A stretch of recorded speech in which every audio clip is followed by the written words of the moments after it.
John Brennan, the head of the CIA, waded in on the controversial 28 pages of the 9/11 Commission report. These are the 28 redacted pages which everybody's been speculating about, very strongly indicate Saudi Arabia's involvement in the attacks of 9/11, both financial and in terms of logistics.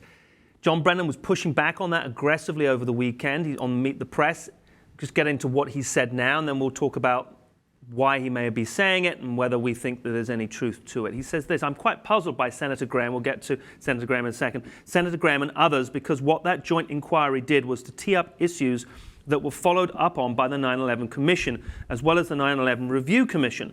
So these were thoroughly investigated and reviewed, and they came out with a very clear judgment that there was no evidence that indicated that the Saudi government as an institution or Saudi officials individually had provided financial support to al-Qaeda.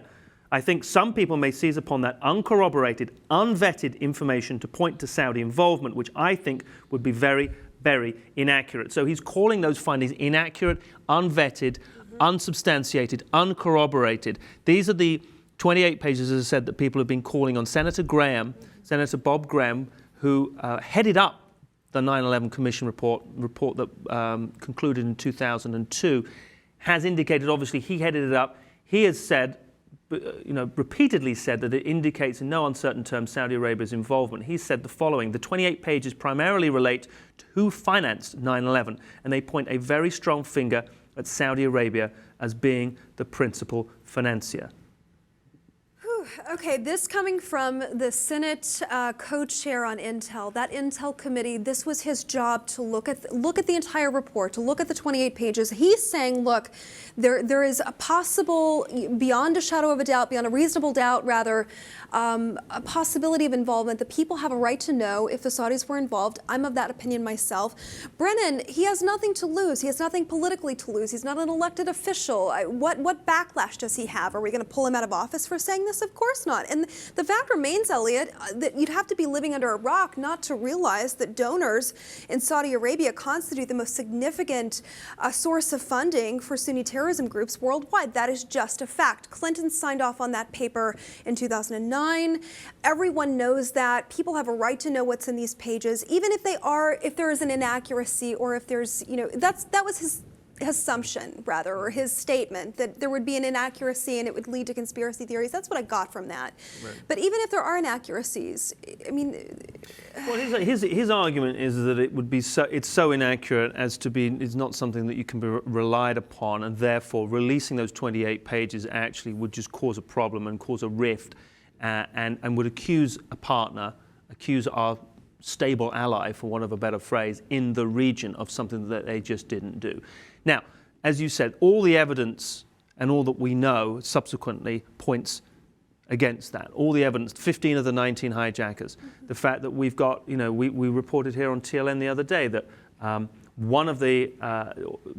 there was an al-Qaeda bomber who trained with, he didn't actually take part in 9/11, but he trained with two of the hijackers and got a flight certificate with them. And his flight certificate was found in an envelope from the Saudi government, from the Saudi embassy in Washington, D.C., in a cache of documents that he'd hidden in Pakistan. And they found that when they picked him up and arrested him, and he's in Guantanamo Bay now, and he's a known al-Qaeda bomb maker. Right. So and that's just one piece of evidence. There's a whole slew of other evidence that they had officials posted and people deliberately positioned within the various embassies, Saudi embassies throughout the country, and that they had handlers and people here who were funded by high-up Saudi officials. So Brennan is taking the official position because the old paradigm has to remain, because if you suggest or if you indicate that Saudi Arabia knew, financed, and were aided and abetted in those attacks,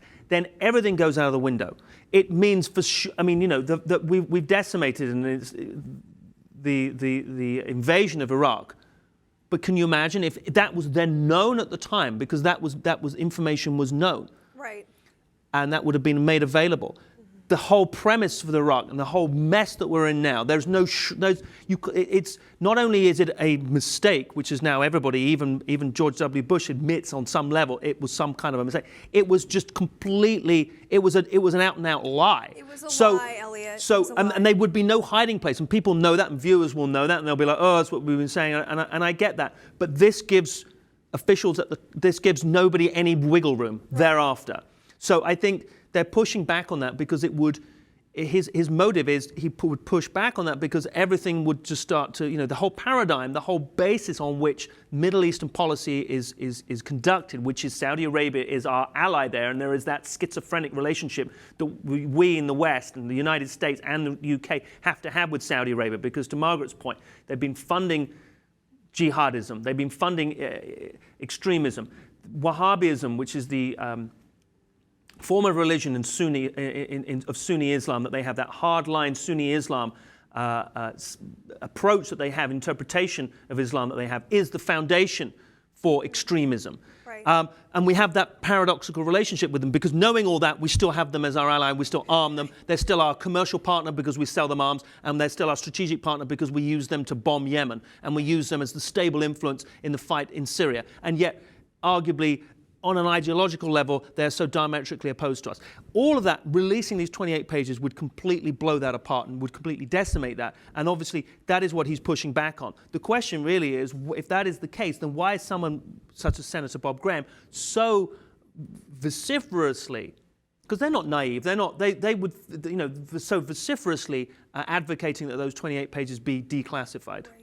I just want to say this briefly, and not to drag out this story, but watching his interview, it was such an insult to my personal intelligence. Watching this narrative, it's crumbled, it's gone. I don't know who he thinks he's speaking to, but nobody believes that, Elliot. Nobody. You'd have to be, an imbecile to think that there's no correlation between Saudi Arabia and 9/11. Regardless, the possible rationale that he could have, the revelation of these 28 pages could, as you said, strike a blow against the entire narrative of the U.S.-led war on terror. And I think that that's what is at the heart of it. At the same time, though, my brain also takes me to a place where maybe obviously the CIA knew elements of 9/11, pre-9/11, the attack. That's of my belief. And possibly some of the people involved may have been CIA assets. That's the only other possibility to me looking at this, why you would want to sort of... Whether we'll ever really truly get to the root cause and the underlying issues that were involved in 9/11, to Margaret's point, we just don't know. There's so many conspiracy theories abound. I suspect probably ultimately not, but certainly declassifying these 28 pages would go a long way towards it. Successive administrations have refused to do so. As we know, victims of, families of the victims have sought to sue the Saudi government. That was blocked and is likely to be blocked by the current administration. It remains to be seen whether the Obama administration will declassify these 28 pages before the end of his presidency. Both Bernie Sanders and Hillary Clinton have indicated that they would, in fact, permit the statute that would allow victims or families of the victims to sue the Saudi government. They have not. They've been silent on the 28 pages, not having necessarily seen it, although I want to imagine that Hillary Clinton would know the substance of what was in those 28 pages, having been Secretary of State. Remains to be seen where we get to on these 28 pages. Obviously, if it gets declassified, that will be huge news, and we'll be here to report upon it.